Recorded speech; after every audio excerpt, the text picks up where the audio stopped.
Here we are outside, and this is the same day that I did my interior tour for you video, and we have been working on some more yarn for that project that you saw on the loom a minute ago, my saori jeans and a t-shirt project. And I've already got some of my chartreuse spun up that I just do a little spiral wrap on that to make it really strong. Because everything I make is washable, because I don't believe in dry cleaning. And when you're making a table runner or placemats, and I see that they're very often, I'll see them in a nice store and they're dry clean only, and that just seems crazy to me. This is also the soft yellow that I made, and here I have a linen, which I'm going to wrap around that bat down there. I made that bat for two purposes. One is for this jeans and a t-shirt project, and it's also for my next tapestry weaving, because the colors for my Loom with a View May-June tapestry are based on, what's going on here out in the yard. And everything that's blooming seems to be gold and orange and yellow, and so I'm going to be, like I said in the previous video, making some Sculpey flowers out of that polymer clay that you bake. But I'm also going to be making some stylized woven and embroidered flowers too. So we're going to use that bat down there. And then in here, this is my indigo dye that I've come up with. It's an indigo color blend that I really like. And this is 100% cotton boucle. I bought this by the cone from Mills in South Carolina that they sell the mill ends. And it's soft and wonderful. I love it. It's also part of my Sophie's Universe that I'm making, my Stardust Universe that you saw in the house. And then I'm also using, this is a knit t-shirt yarn, and kind of nice denim blue. And this is an interlock, and not quite a t-shirt yarn, they call it that, but to me it's just more of an interlock knit. And then this sock yarn is going to be spiral plied around that gorgeous alpaca silk merino down there, and upcycled sari silk. This, I loved how it turned out. I shared this bat with y'all before. It was a kind of a, how would you put it? I called it like an impressionist Van Gogh kind of color bat. It was natural with all these spectrum colors, and I love how this turned out. So this is going to be part of this jeans for your table project. And then, of course, when you've got strips, you've got frayed edges, but I love these. These are some old pajamas I had, and so they're soft and broken in. So I did some calico for kind of a homestead feel, and a prairie feel. And then I've got this lovely madras that's very soft, and then we've got our buttery yellows, oranges, and reds for because I love, my saturated primary colors.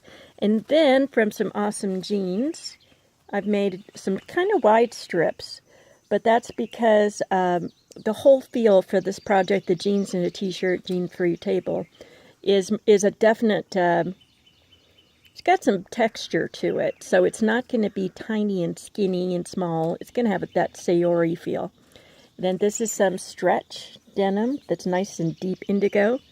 Here's some lighter to contrast it. And this gorgeous denim yarn I'm going to use with this blue upcycled sari silk blend that I made. And that is going to be kind of plied together as almost a spiral ply, because this will be a little bit skinnier. But it'll keep that denim feel, but it'll be very durable and strong. Now, you notice I use these sticks all the time.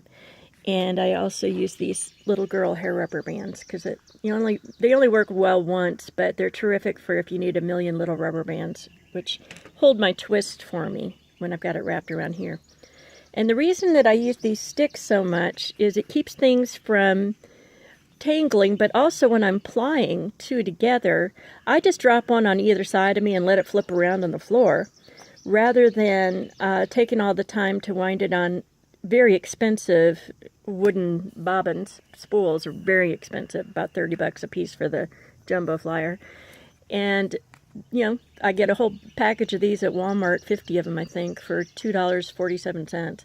So I use them for all my homespun, for, you know, plying, for storing, and even when I have a ball of yarn that's starting to collapse in on itself a little, even a cake that's starting to act up, I wrap it around one of these and it's fine, even for my crochet and knitting and stuff too.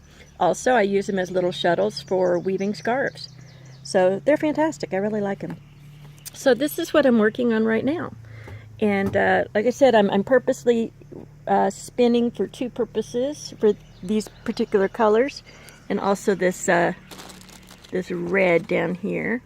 That's some that we started. And here's a few of the rollags. This one got stretched out. Gives you a good idea of what a rollag does when you stretch it. And as you can see, it's twisted. And what happens is, if you're spinning woolen rather than worsted, it keeps this little pocket of air on the inside, and it spins in a spiral. And that way, the fibers don't all just collapse down on themselves in hard little rows. Instead, they stay fluffy. And this is definitely a woolen spun. And my favorite thing to draft trim is rollags. So that red is going to be plied and spiral twisted with, there's some that I've already started too. But I have this gorgeous stuff. It's some Ella Ray Italian. And that is going to be gorgeous because my warm with my cool, it's kind of a watermelon. And together that'll just be lovely. So I've got my saturated primaries that I just love the best. And I'll be doing a lot of plying. So again, it's for my next Loom with a View tapestry. And for the current weaving project I'm doing,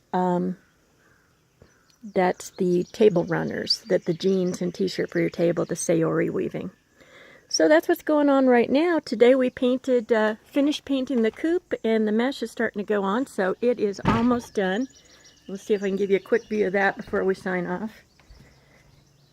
And the trees have really leafed out since the last time I showed it to y'all. Yeah, you're not going to see too well.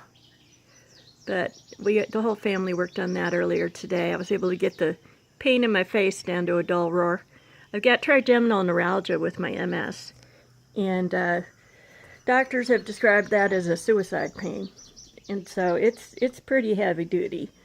And with the weather being kind of crazy, I've really been battling that. But today is one of those days where the weather is just perfect. It's been cool but sunny with a little bit of a breeze, and it's just been perfect. So, you can't control the storms, but you can control the sailboat you're in. So today I put my sails all the way up and went all out and went for it. Tried to make up for lost time. So I recommend that if you suffer from chronic pain or chronic exhaustion or whatever, that when you can get something done, don't save it. They say, oh, well, don't overdo. Well, I have found that if you don't overdo once in a while, you don't do anything. And then you're really frustrated when you're forced to rest. So that's my advice for today on living well with chronic pain. And, another thing that I do is I do triage. Like now I'm really tired because I was painting the coop. And me and Twyla are outside because when I'm outside, the pain isn't nearly as bad, just because of the distraction, looking at the sky and my trees. And I can spin when I'm in a lot of pain and tired, because it's just enough activity to keep my mind off of it. Whereas weaving is one step up. I have to have a little bit more energy. Dyeing is the same thing, dyeing and prepping fibers because I'm on my feet more. And then knitting and crochet I can do when I'm very tired or in a lot of pain, because I can get in any position I want. So if you have more than one shot in your locker, you have different levels of activities that you can do, then there's something you can fall back on. And I recommend that too. And I'll continue offering advice on that. And also I've had a lot of response for the summer vacation crafts, so I'm going to do a few more tutorials specifically about things like crewel stitching and finger crocheting and things like that for the kids, just in time for them. And also drop spindle spinning, the great thing to do with kids as well. So we'll get more specific as summer vacation looms closer for them. And there's been a lot of response. So please subscribe and and leave comments. That helps me to know which things to focus on more, because I only have so much time and time that I can make videos. But thanks so much for your support. This is Eve Starr Millay with Eve Starr Fiber Arts. See you soon.